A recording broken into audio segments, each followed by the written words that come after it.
وہ مبارک مہینہ آ رہا ہے کہ اس کی پہلی رات سے آسمانوں کے دروازے کھول دیے جائیں گے، پھر آخری رات تک، لاسٹ نائٹ تک وہ دروازے بند نہیں ہوں گے۔ جو اس مہینے میں ایک سجدہ کرے اس کے لیے 1500 نیکیاں لکھی جاتی ہیں اور جنت میں سرخ یاقوت کا گھر بنایا جاتا ہے۔ اللہ اکبر، سمجھ آ رہی ہے بات؟ ایک سجدے پر 1500 نیکیاں اور ایک ہی سجدے پر سرخ یاقوت کا جنت میں گھر۔ اب سوچیں جو نفل پڑھتے ہیں، جو پوری تراویح پڑھتے ہیں، ہر سجدے پر کیا کچھ حاصل کر رہے ہیں۔ انہیں سوچنا چاہیے جو تراویح میں سستی کر جاتے ہیں، نوافل میں سستی کرتے ہیں۔ دل پر چوٹ کرنے کے لیے ایک جملہ کہہ دیتا ہوں، باقی پھر آگے چلتے ہیں، کہ اگر یہ کہہ دیا جائے کہ ماہ رمضان میں جو جتنے سجدے کرے گا اسے اتنے 1000 روپے ملیں گے، پھر بتائیں کتنے سجدے کریں گے؟ اچھا جناب، جو ماہ رمضان میں پوری تراویح پڑھے گا اسے جناب کورنگی کی ایک بڑی سوسائٹی میں ایک پلاٹ دیا جائے گا، 20 رکعت پوری پڑھے، بندہ کہ 20 کے بعد کہیں کچھ اور بھی پڑھ لیتا ہوں، ایک پورا پلاٹ مل جائے گا ہر سجدے پر۔ کراچی میں نہیں، پاکستان کے پوش ایریا میں نہیں، جنت میں سرخ یاقوت کا گھر دیا جا رہا ہے۔ تو کتنے سجدے کرنے چاہیے رمضان میں؟ وارے نیارے ہو گئے نا، اتنا آسان، سبحان اللہ۔ اور سنو، وہ مہینہ آ رہا ہے کہ جو ماہ رمضان کا پہلا روزہ رکھتا ہے اس کے پچھلے گناہ معاف کر دیے جاتے ہیں۔ صبح سے شام تک 70,000 فرشتے اس کے لیے دعائے مغفرت کرتے ہیں۔ آج دنیا میں پتہ ہے ہم کسی بڑے بزرگ شخصیت کو ڈھونڈ رہے ہوتے ہیں، کسی عالم دین سے پیار ہوتا ہے، کسی پیر صاحب سے محبت ہوتی ہے، بندہ کہتا ہے جا کے یار ان سے دعا کروا لوں، میرا کام ہو جائے گا۔ اللہ کے فرشتے، اور وہ بھی کتنے، 70,000 صبح سے شام تک روزہ دار کے لیے دعائیں کر رہے ہیں، سبحان اللہ، جس میں نفل کا ثواب فرض کے برابر، فرض کا ثواب 70 گنا بڑھا دیا جائے گا۔ رمضان مبارک کی جب پہلی رات آتی ہے، اللہ پاک اس امت کی طرف نظر رحمت فرماتا ہے، اور جس پر اللہ نظر رحمت فرمائے اسے کبھی عذاب نہ دے گا۔ اس سے کیا پتہ چل رہا ہے؟ 2-3 باتیں آ گئی ہیں کہ پہلی رات بڑی امپورٹنٹ ہے، آخری رات تو ہے ہی امپورٹنٹ، وہ بعد میں بتاؤں گا، مگر چونکہ ابھی پہلی رات آنے والی ہے نا، first night of Ramzan is very important. آپ نے سنا اس رات ہمیں یہ 2 رکعتیں پڑھنی ہیں، پھر فرمایا اس رات اللہ جس پر نظر رحمت فرمائے گا اس پر کبھی عذاب نہیں ہوگا، اور پھر کیا فرمایا کہ پہلی رات آسمانوں کے دروازے کھول دیے جاتے ہیں، سبحان اللہ۔ تو یہ خاص رات ہے، فرمایا اس مبارک مہینے میں بخشش کے پروانے بانٹے جائیں گے۔ کون سا وقت بڑا سینسٹیو ہے؟ جو افطار کا وقت ہے نا، یہ بڑا سینسٹیو ہے، بڑا حساس، بڑا خوبصورت وقت ہے۔ حدیث پاک میں آتا ہے جس کا مضمون ہے ہر روز افطار کے وقت 10 لاکھ گناہگاروں کی بخشش کی جائے گی، اور اس مبارک مہینے میں جتنے جمعے ہوں گے، فرمایا تب تو وارے نیارے ہو جائیں گے، جمعرات کی مغرب سے لے کر غروب آفتاب سے جمعے کے غروب آفتاب تک، یہ جو 24 آورز ہیں، یہ جو دن رات ہے، فرمایا ہر گھڑی میں 10 لاکھ گناہگار جہنم سے آزاد کر دیے جاتے ہیں۔ اور وہ بھی کون سے؟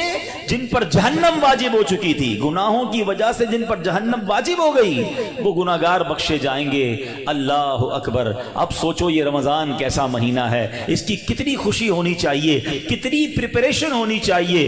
افطار کا وقت تو اتنا نازک وقت ہے کہ 10 لاکھ بخشے جا رہے ہیں۔ ہم افطار میں کس کام میں لگے رہتے ہیں؟ بھائی سموسے آگے کے نہیں آئے، پکوڑے آگے کے نہیں آئے، شربت کہاں ہے، دہی بلے کہاں ہیں، فلاں چیز کہاں ہے، گھر میں ایک افراتفری مچی ہوئی ہوتی ہے۔ پلیز ٹرائی ٹو انڈرسٹینڈ، یہ افطار کا وقت مانگنے کا وقت ہے، گر گڑانے کا وقت ہے، آنسو بہانے کا وقت ہے کہ مولا آج 10 لاکھ بخشے جا رہے ہیں، ان بخشے جانے والوں میں میرا بھی نام لکھ دے۔ کاش سارے اپنے گھر والوں کو بھی کہہ دیا کرو کہ چھوڑ دے کچن کے کام، ہم بیٹھ جائے، جو ہو گیا تیار ٹھیک ہے، یہ آخری 10-15 منٹ۔ اور سبحان اللہ، کراچی والوں کو تو اور فائدہ یہ ہے کہ عین اسی وقت عالمی مدنی مرکز میں ایک عجب سما ہوتا ہے، ایک آنسوؤں کی برسات ہے، ایک دعاؤں کا سلسلہ ہے۔ ہمارا تو ٹائم بھی میچ ہوتا ہے نا، پنجاب والے یا دنیا کے دوسرے ملکوں والوں کا وہ افطار کا وقت نہیں ہوتا، ہمارا تو ایگزیکٹ افطار کا وقت وہی ہوتا ہے۔ تو کیا ہی اچھا ہو کہ باپ بھی بیٹھا ہو، ماں بھی بیٹھی ہو، بچے بھی بیٹھے ہوں اور ہاتھ اٹھے ہوئے ہوں، اللہ کی بارگاہ میں التجائیں ہوں، اے اللہ ہمارا گھرانہ تیرے دربار میں حاضر ہے،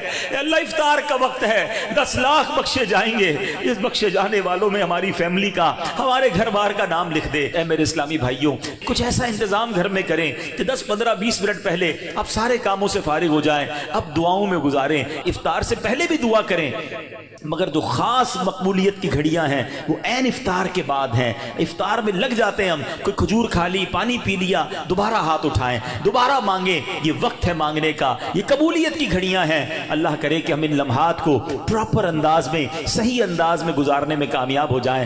اپنے دل میں خوشی داخل کیجئے، پریپریشن کیجئے، تیاری کیجئے۔ آپ کے گھر پہ جیسا مہمان آتا ہے آپ ویسی تیاری کرتے ہیں نا، کوئی دور کا مہمان، نارمل مہمان، آپ نارمل سی تیاری کرتے ہیں۔ اسپیشل مہمان آپ اسپیشل تیاری کرتے ہیں۔ کچھ مہمان ایسے ہوتے ہیں جن کے آنے کے لیے انتظار ہوتا ہے، یقین نہیں آتا وہ ہمارے گھر آ رہے ہیں۔ بندہ گھر بھی سجاتا ہے، صفائی بھی کرتا ہے، خوشبو بھی لگاتا ہے، اچھے اچھے کھانے بناتا ہے، مہمان کی تیاری ہے نا۔ تو رمضان یہ رب کی طرف سے ہمارے لیے مہمان آ رہا ہے، ہماری بخشش کروانے آ رہا ہے۔ ہمیں اپنے آپ کو سجانا ہے، اپنے کردار کو سجانا ہے۔ اپنی صحت کا بھی اس لیے خیال رکھو کہ میں اب ایسے الٹے سیدھے کھانے نہ کھاؤں رمضان سے پہلے۔ پتہ ہے جس کی شادی ہونے والی ہوتی ہے تو دولہے کو لوگ کہتے ہیں بھائی ذرا خیال رکھنا، شادی والے دن ہی بیمار مت ہو جانا، ایک ہفتہ پہلے سے احتیاط کرواتے ہیں، زیادہ سفر نہیں کرواتے، زیادہ تھکن والا کام نہیں کرواتے۔ تو کیا ہی اچھا ہو کہ ماہ رمضان سے پہلے ہم اپنی صحت کا خیال رکھیں، تھوڑا سا ریسٹ کریں۔ مجھے روزے رکھنے ہیں، مجھے انشاءاللہ تراویحاں پڑھنی ہیں، اپنے کام کاج کو موڈیفائی کریں۔ آپ بہت بیزی رہتے ہیں کاروبار میں، نوکری میں، تو کوشش کریں کہ کوئی ایسی ترتیب بنائے کہ میرا کچھ کام کم ہو جائے تاکہ میں روزے رکھ سکوں، میں عبادت کر سکوں۔ ساری زندگی پڑی ہے کام کرنے کے لیے، لیکن عجیب بات پتہ ہے کیا ہے، اس وقت دو قسم کی تیاریاں ہو رہی ہیں۔ ہوں گے کچھ نیک لوگ جو انشاءاللہ عبادت کی تیاریاں، تلاوت کی تیاریاں، خوب روزے، تراویح اور اس کے بارے میں سوچ رہے ہوں گے، مگر کچھ لوگ وہ ہیں جو اس وقت اسٹاک جمع کر رہے ہوں گے، کاروبار کیسے چمکانا ہے، کون سی آئٹم کا ریٹ بڑھ جائے گا، وہ کاروباری لوگ پیسے کمانے کی تیاری کر رہے ہوں گے۔ کچھ گھر والے وہ ہوں گے جو یہ سوچ رہے ہوں گے بھئی رمضان میں پکانا کیا ہے، کھانا کیا ہے، کون سی آئٹم لینی ہے۔ رمضان کھانے پینے کے لیے نہیں آتا۔ اچھا ویسے بڑی عجیب بات ہے، ذرا سوچیں آپ کہ ماہ رمضان میں ہم روزے رکھتے ہیں، لاجیکلی تو سمجھ یہ آتا ہے کہ ہمارا وزن تھوڑا کم ہو جانا چاہیے، ہم تھوڑے سمارٹ ہو جائیں، مگر کئی لوگ وہ ہیں جن کا رمضان میں وزن بڑھ جاتا ہے۔ کیوں بھائی؟ اس لیے کہ سحری میں زیادہ کھاتے ہیں، پورا دن روزہ رکھنا ہے، رات زیادہ اس لیے کھاتے ہیں کہ پورا دن روزہ رکھا تھا، پھر 2 بار اور کھاتے ہیں کہ کل پھر روزہ رکھنا ہے۔ تو عام دنوں میں 2 بار کھاتے ہیں، رمضان میں 4-5 بار کھاتے ہیں، اور وہ کھاتے ہیں جو نہیں کھانا چاہیے۔ پورا سال جو چیز نہیں کھاتے وہ رمضان میں کھاتے ہیں، پھر موٹے ہو جاتے ہیں، طبیعت خراب ہو جاتی ہے، گلے خراب ہو جاتے ہیں۔ نہیں، ماہ رمضان تو کم کھانے کا مہینہ ہے، فریش ہونے کا مہینہ ہے۔ لیکن ہمارے یہاں تو فیسٹیول، اگر میں کہوں کسی کو کہ کسی غیر مسلم کو اگر رمضان میں دورہ کرا دیا جائے پاکستان کے مختلف شہروں کا اور کہیں بتاؤ کیا آپ نے دیکھا، تو کہے گا لگتا ہے مسلمانوں کا کوئی کھانے پینے کا تہوار آ رہا ہے، کہ میں جس مٹھائی کی دکان پہ گیا وہ رش تھا، جس پکوڑے کی دکان پہ گیا وہ لائنیں لگی ہوئی تھی افطار سے پہلے، اور بورڈ لگے ہوئے تھے سحری آفر، افطار آفر، تو لگتا ہے مسلمانوں کا کوئی کھانے پینے کا سالانہ تہوار آتا ہے۔ کتنی عجیب بات ہے یار، جس مہینے میں پورا دن کھانے پینے سے رکنا ہے، اس مہینے میں سارا دن رات کھانے پینے کی باتیں ہو رہی ہوتی ہیں۔ مجھے بتائیں نا، ہم دوست آپس میں ملتے ہیں کیا بات کرتے ہیں؟ یار سناؤ آج سحری کہاں کرنی ہے؟ اچھا بھائی افطار کہاں کرنا ہے؟ رات کدھر چلنا ہے کھانے کے لیے؟ ارے بھائی یہ بات کون کرے گا؟ تراویح کدھر پڑھنی ہے آج؟ تلاوت کدھر کرنی ہے؟ تہجد کہاں پڑھنی ہے؟ علم دین کی محفل کدھر سجی ہوئی ہے؟ ذکر و اذکار میں آج بیٹھ کے کدھر کرنا ہے؟ آج مل کے اللہ کی بارگاہ میں گر گڑا کر دعائیں کہاں کرنی؟ یہ گفتگو کیوں نہیں ہوتی؟ ماہ رمضان تو نیکیوں کا اجر بڑھا دیا گیا، مگر دماغ میں ایک ہی بات گھوم رہی ہوتی ہے، یا دوسری آج کل کھیل کود شروع ہو گیا رمضان میں۔ ایسا نہ کریں۔ ماہ رمضان کے کیسے کیسے فضائل ہیں ذرا سنیے گا۔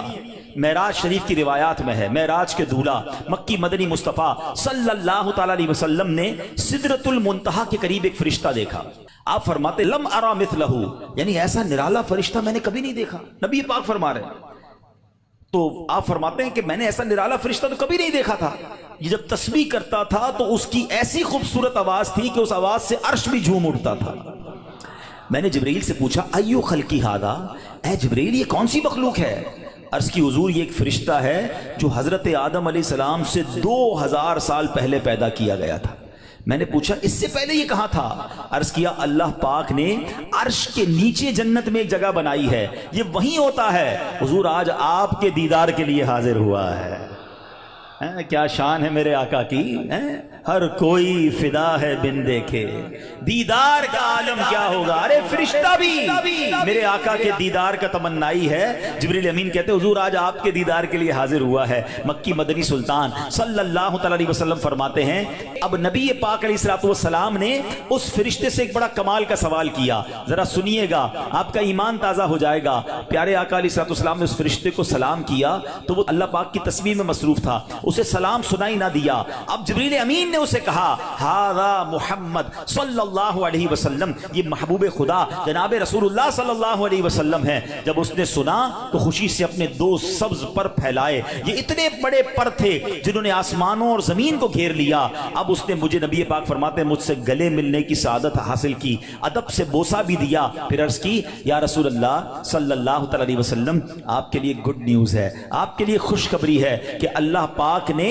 ماہ رمضان کے صدقے آپ کی امت کی بخشش فرما دی ہے۔ اس فرشتے نے نبی پاک کو عرض کی کہ حضور آپ کی امت کو اللہ نے ماہ رمضان کے صدقے بخش دیا ہے۔ سبحان اللہ۔ نبی ہاشمی صلی اللہ علیہ وسلم مزید فرماتے ہیں اس فرشتے کے سامنے دو صندوق رکھے ہوئے تھے جن پر ہزاروں تالے لگائے ہوئے تھے۔ میں نے پوچھا ان صندوقوں میں کیا ہے؟ اس فرشتے نے عرض کی ان صندوقوں میں آپ کی امت کے روزہ داروں کے لیے جہنم سے آزادی کے پروانے ہیں۔ آئے ہائے، ہماری مغفرت کا انتظام پہلے ہی رب نے فرما دیا ہے۔ کاش ہم ماہ رمضان کے قدردار بن جائیں۔ اے گناہ گاروں تمہاری سمجھ لو بات بن آئی ہے، عاصیوں کی مغفرت کا لے کر آیا ہے پیام۔ جھوم جاؤ مجرموں رمضان ماہ غفران ہے، بھائیوں بہنوں کرو سب نیکیوں پر نیکیاں، پڑ گئے دوزخ پہ تالے قید میں شیطان ہے۔ اللہ اکبر۔ تو اے میرے پیارے اسلامی بھائیوں یہ اس قدر مبارک مہینہ ہے کہ اللہ کریم اس مہینے میں رحمتوں اور برکتوں کے دروازے کھول دیتا ہے، اس مہینے میں مغفرتوں کے انتظام ہو گئے ہیں۔ اللہ کرے کہ ہم ماہ رمضان کی قدر کرنے والے بن جائیں۔